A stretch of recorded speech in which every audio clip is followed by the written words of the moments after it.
முத்து வீட்டுக்கு வராரு. வந்த உடனே தேடுறாரு. மீனா எங்கே இருக்க அப்படின்னு சொல்லிட்டு. ஆனால் வரவே இல்லை. என்ன வரவே இல்லை அப்படின்னு சொல்லிட்டு போயிட்டு நல்லா கிச்சனில் பார்க்குறாரு. காணுமே. ரூமில் போய் பார்க்குறாரு. மீனா எங்கே போயிருப்பா காணுமே அப்படின்னு சொல்லிட்டு மாடியில் போய் பார்க்குறாரு.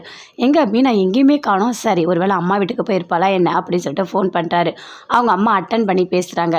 அங்கே மீனா வந்தாளா அப்படின்னு சொல்லிட்டு முத்து கேட்குறாரு. இல்லையே மீனா வரலையே, ஒரு நிமிஷம் ஃபோனை கொடுமா அப்படின்னு சொல்லிட்டு அவங்க தங்கச்சி சீதா வாங்கி பேசுகிறாங்க.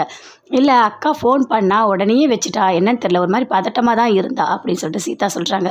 அப்போ என்ன இருக்கும், எங்கே போயிருப்பா மீனா அப்படின்னு சொல்லிட்டு ஒரு மாதிரி முத்து தேட ஆரம்பிச்சிட்டாரு.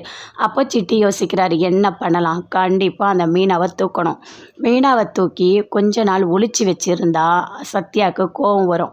அப்படி சத்யாவுக்கு கோவம் வந்தால் கண்டிப்பாக அந்த முத்துக்கிட்ட தான் போவோம் அப்படின்னு சொல்லிட்டு அப்படியே சிட்டி யோசிக்கிறாரு. சரி 2 பேரு கூட பிரச்சனை வரட்டும்னு சொல்லிட்டு அமைதியாக இருக்காரு. அப்போ சிட்டிக்கு ஃபோன் வருது. என் அக்காவை காணும் அப்படின்னு சொல்லிட்டு எல்லா இடத்துலையுமே எல்லாருமே தேடிட்டு இருக்காங்க. முத்துவும் தேடிட்டு இருக்காரு. அப்போது வராரு. வந்த உடனே சிட்டியை பார்க்குறாரு. அக்காவை காணும், எப்படியா தேடணும் அப்படின்னு சொல்லிட்டு சொல்கிறாரு. அப்படியா, கண்டிப்பாக நான் ஹெல்ப் பண்ணுறேன் அப்படின்னு சொல்லிட்டு சிட்டி சொல்கிறாரு.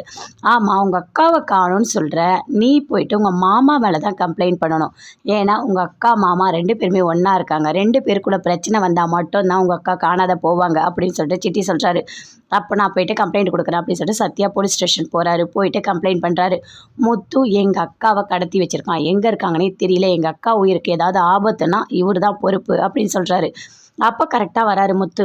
நாமளும் கம்ப்ளைண்ட் கொடுக்கலாம், மீனவை ரொம்ப நேரமாக காணுமே, எங்கே போயிருப்பான்னு தெரியல அப்படின்னு சொல்லிட்டு பதட்டத்தோட போலீஸ் ஸ்டேஷன் வராரு. வந்த உடனே அங்கே சத்யாவை பார்க்குறாரு. பார்த்த உடனே பயங்கரமாக கோவம் வருது. எங்கே எங்கள் அக்கா என்ன பண்ண, எங்கள் அக்காவை சாகடிச்சிட்டியா அப்படின்னு சொல்லிட்டு சத்யா அப்படி ஷர்ட்டை பிடிக்கிறாரு முத்துவை. முத்து வந்து அப்படி சத்யாவை பிடிக்கிறாரு. என்ன பிரச்சனை உனக்கு அப்படின்னு சொல்லிட்டு 2 பேருமே சேர்ந்து போலீஸ் ஸ்டேஷன்லேயே அடிச்சிக்கிறாங்க. ஏன்னா இது போலீஸ் ஸ்டேஷனாக இல்லை வேறு ஏதாவது, எதுக்காக சண்டை போட்டுக்கிறீங்க? இல்லை எங்கள் அக்காவை காணோம், இவர் தான் கடத்தி வச்சிருக்காரு அப்படின்னு சொல்லிட்டு சத்யா சொல்கிறாரு. இல்லை நான் எதுவுமே பண்ணலை அப்படின்னு சொல்லிட்டு முத்து சொல்கிறாரு.